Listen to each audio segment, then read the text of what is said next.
We are back on the Zero Hour. I'm your host, Richard RJ Eskow. And did you know there was a pandemic going on? I wanted to give you an update on it. So I invited my next guest back. I always look forward to speaking with him. He's a good friend. MarkAlain Dery is a physician. He is a specialist in infectious diseases as well as epidemiology. He's the Chief Innovation Officer at Access Health LA, and he is the founder of 102.3 FM WHIV in New Orleans, which is our affiliate there, if that's the right word for it. And he's been, of course, as an infectious diseases doctor, heavily involved in dealing with the pandemic. So, first of all, MarkAlain Dery, thanks for coming back on the program. Thank you for having me.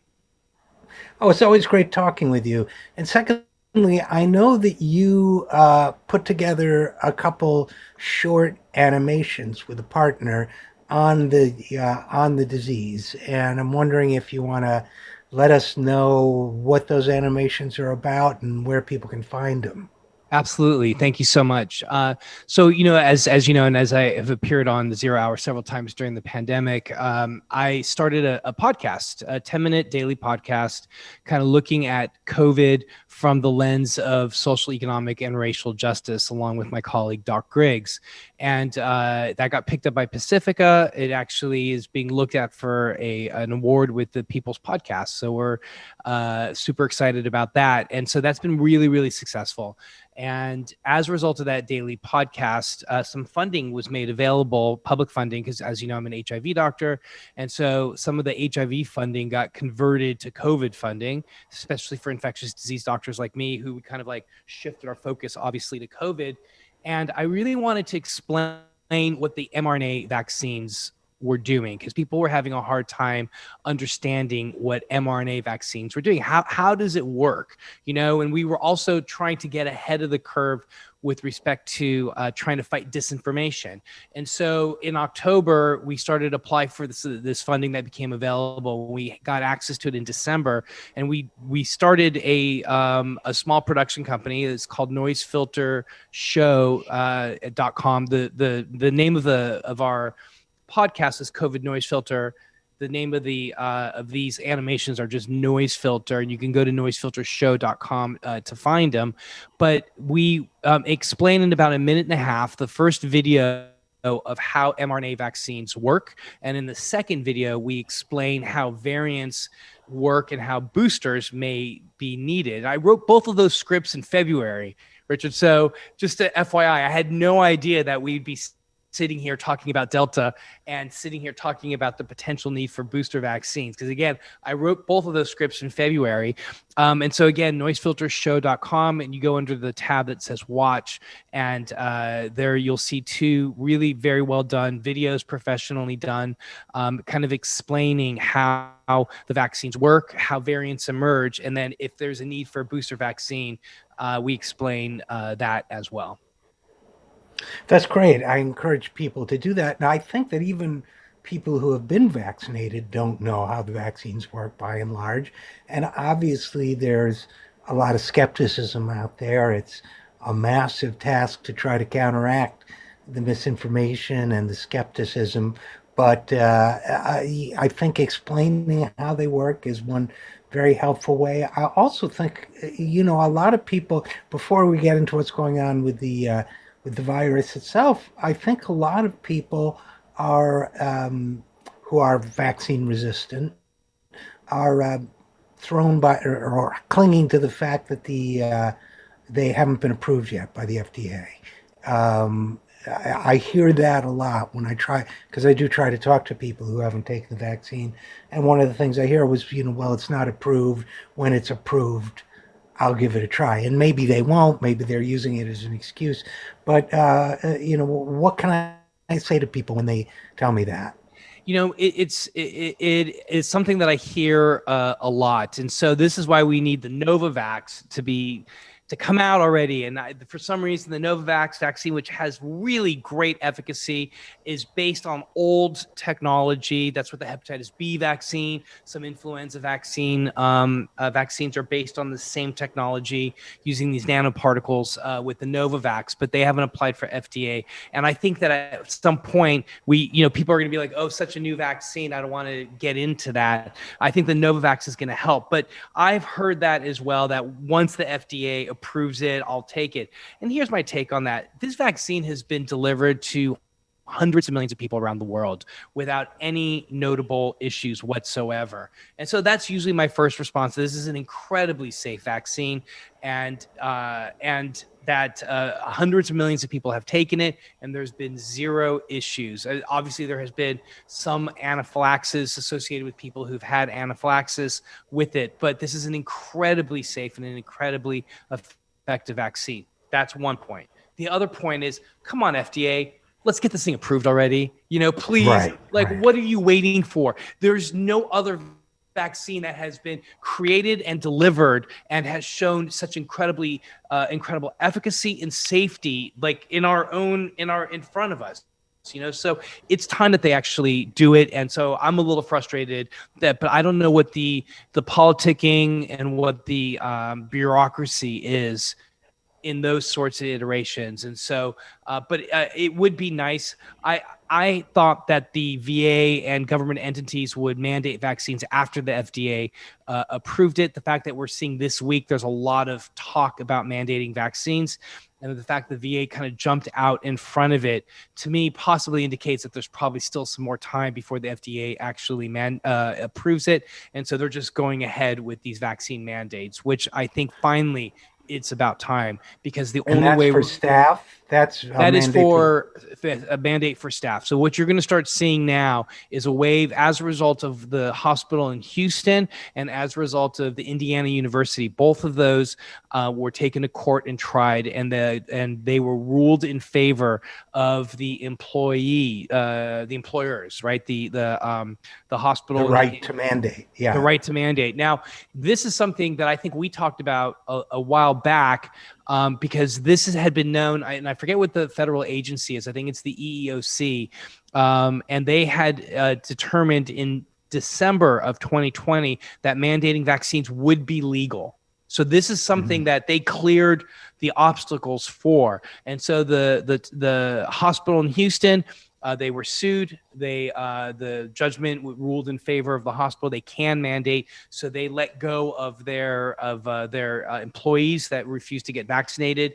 Indiana University now can mandate vaccines for students to return. And what we're going to start seeing now is, hopefully, the floodgates are going to start to open, if you will, and we're going to start seeing other entities start mandating vaccines for employees. And in fact, all healthcare workers should be vaccinated. And I did hear a statistic this morning that 97% of physicians are vaccinated. I'm still a little frustrated at the 3%, but physicians did take the stand up and actually were vaccinated, rolled up their sleeves, and I feel very proud that we in mass got vaccinated, and so we're able to, in a certain way, practice what we preach. Now, and again, we're talking with Dr. MarkAlain Dery, and MarkAlain, am I wrong? I seem to remember a statistic somewhere that health staff, personnel in general, that the non-vaccination rate was something like 40%, something very high, and to me very disturbing. Is that right? Yeah, I mean, I've read numbers of 30 to 40% as well. They are high and they are disturbing. There's no question about it. And this is why you're going to start seeing mandates happen. Once mandates start to happen, you're going to probably see those numbers shrink down to about 10% or so. And then you're going to see some religious, at this point, like the only people who can't take the medication are those that have anaphylaxis, or those people who are actively undergoing chemotherapy.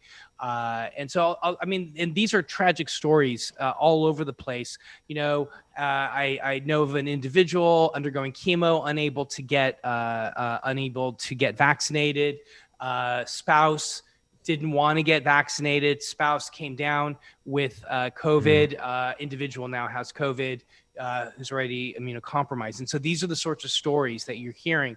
And another thing that I just want to be very clear for people who are not being vaccinated, their children are vulnerable, and long COVID is real, and long COVID in Right. children is real. And it's one thing for long COVID, to occur. It occurs in about 10 to 15% of people. It's the same rate in children. But these children who are under 12, who have no are unable to be vaccinated because they're not qualified to be vaccinated. So they are very vulnerable. And then they end up having a very, very severe disease process. Again, 10 to 15% of people with COVID, whether you're symptomatic or asymptomatic, end up with long COVID. And it's a horrible disease process. Yeah, and what's the situation? You're based in New Orleans, and so you have a variety of populations there, including, perhaps some of the evangelical populations who have been vaccine resistant, large black population in the city, and so on. What's the situation there with the pandemic right now? Right. So the first group that you were talking about, largely kind of evangelical conservative, is mostly outside of Baton Rouge and outside of New Orleans, right? Those both Baton Rouge and New Orleans are about 50% white, about 50% black, give or take, generalize. The rest of the state is mostly white and mostly conservative and mostly, as you mentioned, evangelical. So there's high rates of non-vaccination in those groups. We are at the bottom rung. We are at number 49 or number 48, depending on the day, of 50 states in terms of rates of vaccination. And right now we are number 1 in terms of per capita rates of infection. So we have we are literally hospitals are filling up. We're starting our numbers are going up significantly. 2 days ago, we had the highest number of COVID cases diagnosed in one day since the history of the pandemic. And that's, again, the state is at about 30% vaccination. The city, I'm going to say, is between 50 and 60%. So we're the highest vaccinated city in the state. And also we're the only city right now that has any sort of mask advisory. The mayor can't call for a mandate because that's something that only the governor can do. So she's calling for mask advisories. So basically, please mask up when you're indoors if you're with people you don't know or what have you. But at this point, I personally think that it's I double mask when if I have to go inside anywhere, supermarket, in my clinic, patients are double masked. I'm double masked.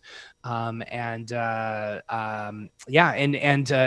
think it's important that we all remain masked right now. It is so important because this Delta virus, this variant rather, is incredibly infectious. This week, we actually learned some really interesting things. One is, and this is why the CDC has been, kind of a couple weeks ago, they said you could take your mask off if you're vaccinated. And now they said, even if you're vaccinated, you should wear a mask. So why did they do that? Well, on Monday, a great research paper was released that showed that people who are vaccinated have the same viral load. So when they're asymptomatic, because we know that breakthrough infections occur, right? So we know that with the original wild type strain, the strain that emerged out of Wuhan, we refer to that as the wild type. The mRNA vaccines were about 95% effective for those viruses, and they prevented infection. They also prevented severity of disease, hospitalizations, and death, but they prevented infection. What we're seeing with this Delta variant, that it does not prevent infection. You can still get infected, and that's referred to as a breakthrough case, right? You can still get infected, but what we see now is high levels of protection, almost up to 100%. So zero chance in terms of severity of disease, and in terms of being hospitalized and going to and mortality, dying. That's why you're seeing these statistics. Last week, Dr. Fauci and Dr. Walensky, the head of the CDC, has been talking about the number of cases in the hospital are are 99.5% unvaccinated individuals. And this is why you heard them say this is a pandemic within a pandemic.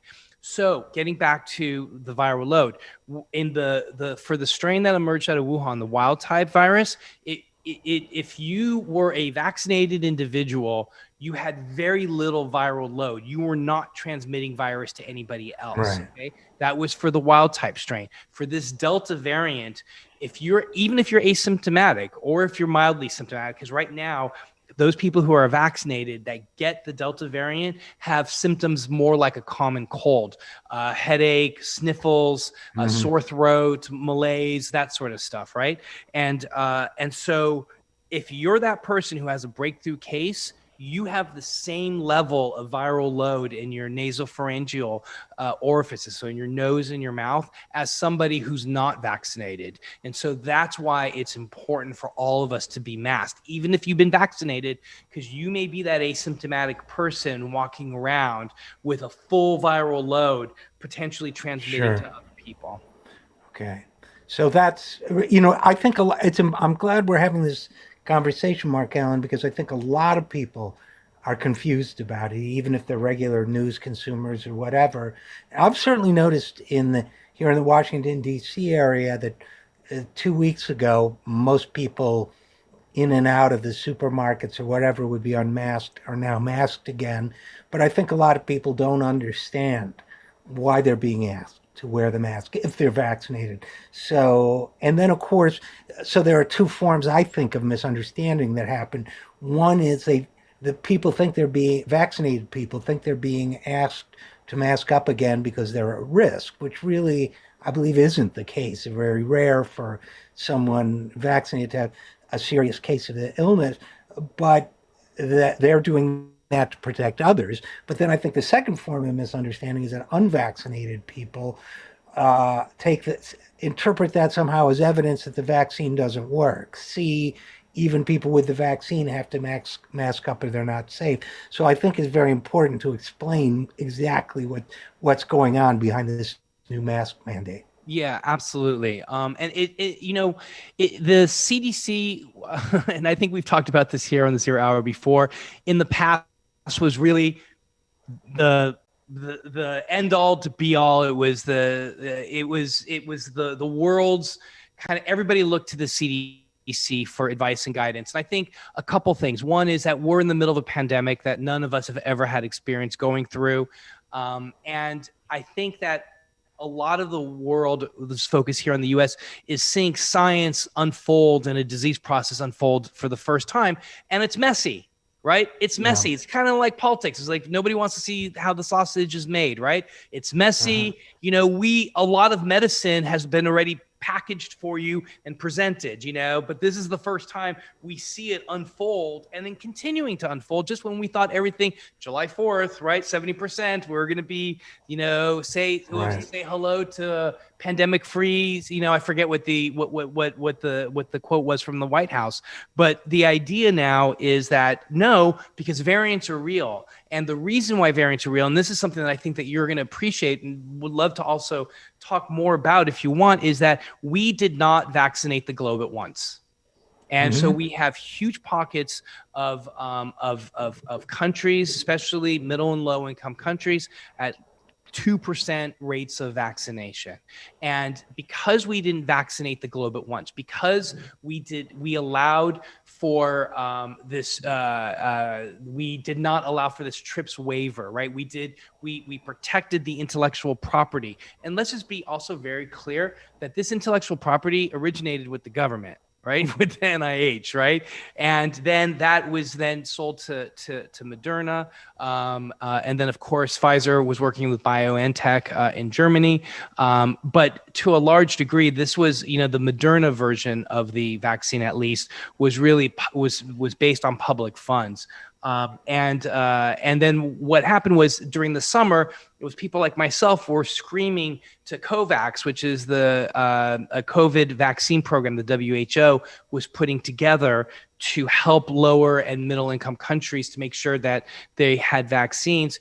You have countries like India, Thailand, Brazil, that could easily mass produce mass amounts of vaccination. And had they done that in the summertime, we would be looking at a very different landscape right now. Because here's what happens. Because we've not all been vaccinated together at once, we're going to still see pockets of variants emerge from different parts of the world. The Delta, of course, is emerged from India, right? We know that there's a variant that's emerging out of South Africa. There's some that are emerging out of Brazil. That's the P1 variant. And so everybody who has a coronavirus COVID-19 infection is a body that could start to produce variants. And we see it mostly in immunocompromised individuals. So people who have solid organ transplants that are on immunosuppressive illness, drugs, or who've had, people who are on chronic steroids for, let's say, rheumatoid arthritis. There was a great article in the New England just maybe 4 weeks ago on somebody who had HIV, but also had end-stage HIV, who had AIDS, and had a very, very low T cell count, was uncontrolled, and they actually started to they were infected with COVID, and the variants that they made, that they were able to culture from them, were variants that look very much like ones that we see out of the UK, the Alpha variant, Brazil, and then the one that we're seeing right now, the Delta. So and that's the third study that I'm aware of. I'm sure there's more of them, looking at people who are immunocompromised, getting, they're not able to clear their viral load, no matter, even if you give them antibodies or medications, because they don't have an immune system. They can't mount a robust response. So the virus keeps replicating in them, replicating. And then pretty soon, because it's an RNA virus, it just starts to mutate, because that's its evolutionary advantage. Its evolutionary advantage is, as an RNA, there's no proofreading mechanism associated with every time they reproduce. And as a result of that, it's constantly changing. It's one of the reasons why we don't have an HIV vaccine. It's an RNA virus. It's one of the reasons why we don't, why we need an influenza vaccine every year, because it mutates so much that your antibodies are constantly needing to be updated. And so, so anyway, the idea of COVID being here for a while is that's a real thing, because of the fact that we have not immunized the globe at once, and we're going to see pockets of viral infection kind of occur in different parts of the globe, which is likely going to give rise to variants.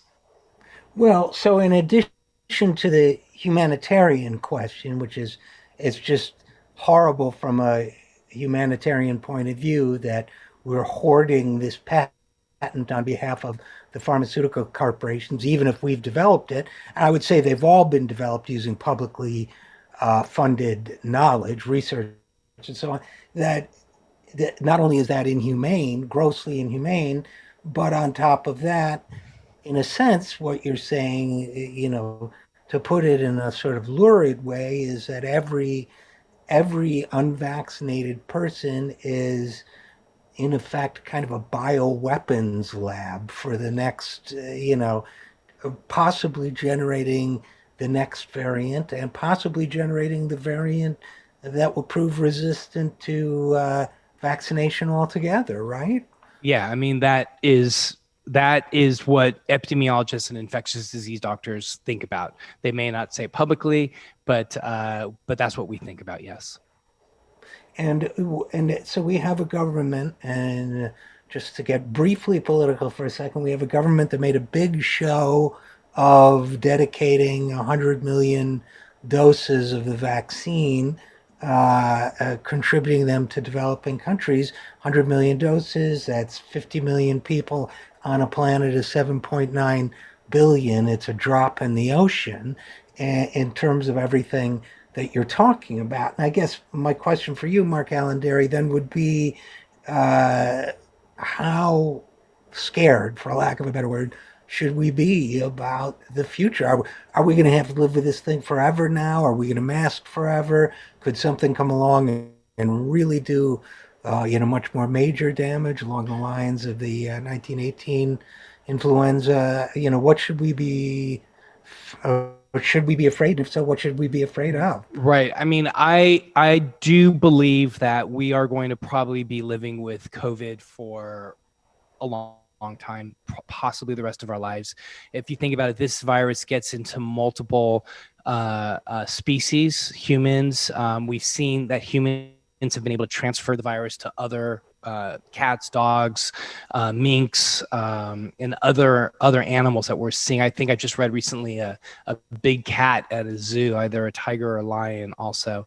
And so that the virus can actually live in others. So you have multiple species, and you have a virus that is incredibly variant. And again, back to RNA, back to college biology, right? Where RNA viruses mutate so rapidly because that is their evolutionary advantage. They're able to find whatever ecological niche that they need to live in and then survive. And that's just evolutionary pressure bearing down on viruses. And so I think that I know I will probably be wearing masks for long times to come, especially when I'm indoors. I don't go anywhere indoors unmasked. That's not even a consideration for me. I think that there is some, I think that serious thinkers are thinking that there is a chance that variants that are more vaccine evasive than what we're seeing right now, there is that chance. If you think about it, the evolutionary pressure that this virus is under to survive will likely will likely learn to be vaccine evasive. I mean, I always refer to delta epsilon. That's my, that we're going to go through all of the letters, and then we're finally going to get to delta epsilon. That's the one that I think will do it. And obviously, I'm just pulling a name down, but whenever I get asked this question, I kind of refer to that one, which is obviously a made up variant. But I do believe that there could be a variant in which that we're going to need new vaccines for, and that's what the booster shots essentially are. And I think that we see it with influenza. I mean, if you think about it, the 1918 virus that we saw from the 1918 influenza epidemic, we still see of now. So every year when you get your influenza shot, it's a trivalent, sometimes it's a quadrivalent vaccine. So that means it's the three versions of the three different types of the virus, or four different types for the quadrivalent. And one of them is for 1918. It has an H1N1 designation on there. So that virus is still within society, 103 years later, 100 years later. So I see that there will be iterations of coronavirus moving forward that will necessitate us. We will go back to. It'll be hard for me to see us going back to a pre-COVID life. I think that we'll talk about pre-COVID and post-COVID at some point once it starts to settle in. But until we get vaccinated here and until we mask regularly, this is going to be our life for a long time. We have a lot of people who are refusing to vaccinate, and we have a lot of people who are refusing to mask. And so as a result of not masking, as a result of not vaccinating, that then affects us as a whole, those of us who are vaccinating, those of us who are masking. And quite frankly, it's unfair, and I wish that people would do it. We started to see, now I'm going to get political if you don't mind. We started to see on the conservative media last week a shift in the tone. And it happened simultaneously. And It did. you and I haven't talked about this, so we'll do this live here. I think that they started to see polls of independents starting to be like, what are you guys doing? Like your messaging does not work. You have a very anti-science messaging. And so I'm wondering if there was some internal message that just went around and said, no, vaccine's good. So I don't know that's kind of I'm not a political pundit like you are. So what was your thoughts on it? Obviously it's speculation, but my speculation is that the corporate powers that be, who are worried about their own self-interest and self-future, said you got to cut this bleep out and you got to do it right now. And the word went down, the word got to McConnell, and the word got to, even Trump's doing a, pro vaccination pitch. And I think they snapped their fingers, and the conservative media moguls and politicians jumped. That's my Right, theory. right. So, I, MarkAlain, go I ahead. was just going to say that that unfortunately, and I'm going to name names. I think Laura Ingraham and Tucker Carlson have been particularly odious. They've been particularly odious when it comes to the comments they've been making with vaccinations. And there was a little part of me that appreciated the very classy way that Tucker Carlson got called out this past weekend, I think, in Wyoming or wherever he was, where somebody just went up to him straight up and just said, "You're just a terrible person." So I think he was Yeah. speaking on behalf of millions of people who agree. Well, the 0 hour is always a safe space for disparaging Tucker Carlson and Laura Ingraham, and it will always be that way. We only have about a minute left, but if the president were to appoint you COVID czar, what would you do? That's a great question. Actually, you know what? There are a couple of things I would do. I would start to push vaccine mandates, not necessarily from the government. I think that that's just too risky right now, but really encourage businesses, airlines, basically make it hard for people to exist in society. I mean, think about this. You have the freedom to go and drink alcohol and get drunk at a bar, right? But your freedom stops when you get into the car and drive somewhere, right? We as a society have accepted that. And I think that we need to look at the vaccination process the same way. So I would try to shift the conversation in that direction. And then two, I would do things where I would really focus on better communications, and the communications have been very scattered. They've been health department dependent. I haven't really seen something from up top, and I would try to focus on making communications like what I did with the animations, but on a much more larger level. Maybe I would even animate, the president and and then get into, Saturday morning cartoons. Just try to inundate as much as possible, and try to get away from this distrust of government that has always been here. But I can't help but always think back to Reagan's, what Jack studded boots, knocking on your door, were the three dangerous words were from the government, and we're here to help, right? I mean, I think that to me was a major core of distrust. And I would do whatever I can to try to get us back to when people recognize that the American government was actually for good and was actually trying to help people. Well, you'll get no argument from me on that. So, Dr. MarkAlain Dery, founder of WHIV Radio in New Orleans, an infectious diseases physician, and your podcast is called what It's again? called COVID Noise Filter. And, And if you go to noisefiltershow.com, you can find our podcast there, plus our animations are at noisefiltershow.com. Thanks. well, as always, MarkAlain, thanks for the great work you do. And as always, thanks for coming on the program. Thanks, RJ. And we'll be right back after this. I'm Richard RJ Eskow, and you're listening to The 0 Hour.